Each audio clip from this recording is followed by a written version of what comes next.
were you familiar with Boy Meets World when you got the part for the show? Yes. Boy Meets World was like my go-to, like 8 a.m. before school. Yeah. Did I not go to school until 9 or 9:30? I don't know. But it was my go-to in the morning, like watching Full House and Boy Meets World and Fresh Prince. It's a show that I always remember just loving. So it was kind of another one of those stories. I've gotten very lucky that some stories that have felt like I've been personally attached to them, like before they were kind of created, are things that I eventually ended up getting to be a part of, which you always like pinch yourself in those moments.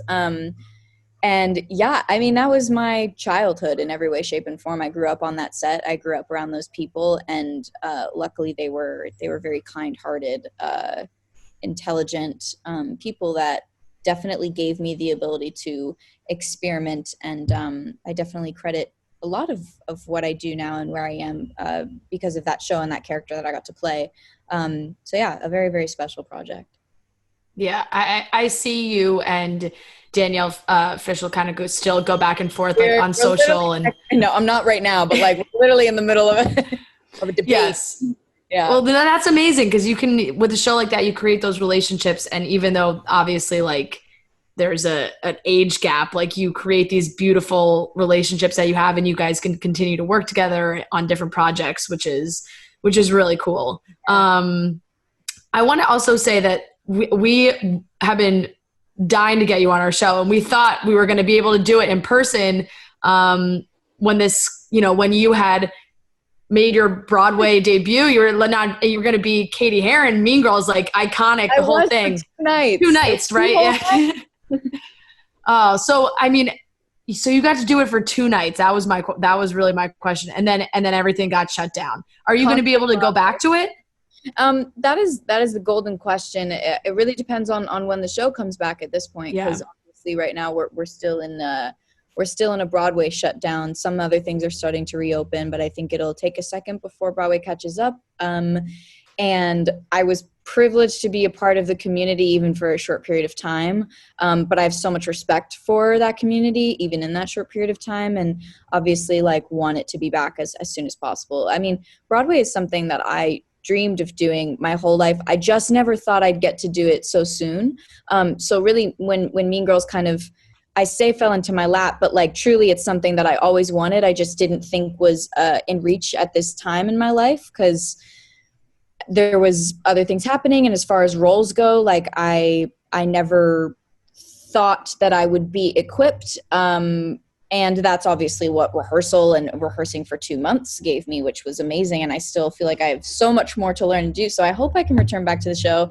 That is the plan, if it works out. So I hope you'll get to see me as Katie Heron. It was best 2 nights of my life. I swear. So we've both seen Mean Girls before. Yes. Unfortunately, have you seen it on Broadway or just the movie? No, on Broadway. My boyfriend got me, I'm actually looking at the playbill right in front of me. That's very my boyfriend took me on Valentine's Day, and I will say... Wait, like, this recent Valentine's Day? Yes. Bro, I was like there. That's crazy. You were almost like in the crowd, like watching. You were almost Katie, and although the woman who played Katie was, I mean, amazing. Like she was... Erica? Yeah, she was she's so good.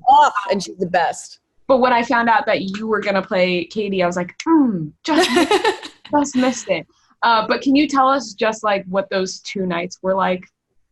I mean, and leading up to it too, like I had like the learning experience of a lifetime getting to, because I got to trail Erica as she was playing Katie. So like that meant like I would be backstage following her throughout the show for all her costume changes and kind of seeing like the marathon that she runs essentially every single night, and was just so blown away by the work ethic involved with everybody that it takes to make that show so incredible as it is, and everybody involved. Like I definitely had like thoughts going into it of what it might be, what it could be, and just it exceeded all of my expectations. I mean, getting to play Katie, but especially the Broadway version of Katie, I think she's she really has a full arc of a story to tell. So it's really fun because like the Katie I play in Act 1 is completely different from the Katie I play in Act 2.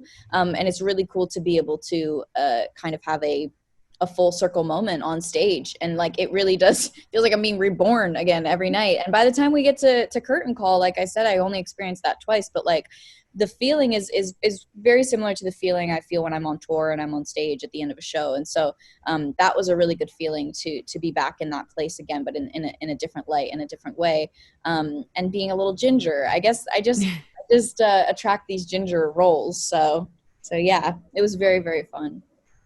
Yeah, well, I hope that everyone gets to see you as Katie soon. Hopefully, Broadway. I'm glad. Did you liked the show though? Did you have any favorite songs from the show? The show's amazing. I know I'm putting you on the spot. Sorry, I'm not supposed to be interviewing y'all, but no, it's okay. Now I'm just like trying to remember the names of the there's songs. Also like 2 hours worth of music. Oh yeah, but I remember my boyfriend was like dying laughing throughout the whole thing, and I honestly was like a little nervous as to, because I feel like it's more of a girly show and whatnot. And it was his choice to take me. So I was like, I wonder how he's going to react to this. And he was like knee slapping the whole time. I was like, when I tell you, because I had some friends and guy friends come to my opening night, and they were also like dying of laughter. I mean, yeah, when I first saw the show, I wanted to play Damien, and that wasn't in the cards for me. So I ended up playing Katie, which I'm also very grateful for the opportunity. But Damien's one of my favorite characters, and Gray, who played the original, and then Chad, who plays the new version. They're all so amazing. But the writing in the show, it's just like, it feels real. So that's what makes it so lovable. Yeah. Good on everybody. I can't remember what the name of it is, but don't worry, guys. Everybody does. I know, so true. You have the playbill right in front of you. The song that everybody does in the cafeteria where they're up on the tables and stuff. Oh, Where Do You Belong? Yes, yeah. love that. They performed that at the Tonys too. It's just the catchiest thing in the world. I mean, yeah, the soundtrack is great because it's so diverse. Some songs definitely feel more like current pop. Other songs feel very musical theater oriented. Some have like the songs that Janice sings are a little bit more like angsty and have like more of a rock influence. So yeah, I'm a huge fan of the show. I think that's why it was so fun to do, because I was just like literally fangirling the whole time.